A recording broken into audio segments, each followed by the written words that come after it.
ত্রয়োদশ জাতীয় সংসদ নির্বাচন ও গণভোটে ভোট দিলেন বিএনপির চেয়ারম্যান তারেক রহমান। বৃহস্পতিবার রাজধানীর গুলশান ২-এর Gulshan model high school and college কেন্দ্রে ভোট দেন তিনি।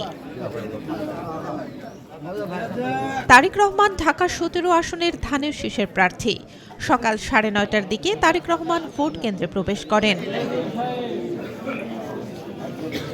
ভোট দিয়েছেন তারেক রহমানের স্ত্রী জুবাইদা রহমান ও মেয়ে ব্যারিস্টার জাইমা রহমান।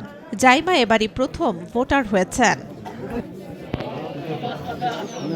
একই কেন্দ্রে ভোট দেন অন্তর্বর্তী সরকারের প্রধান উপদেষ্টা ডক্টর মোহাম্মদ ইউনূস।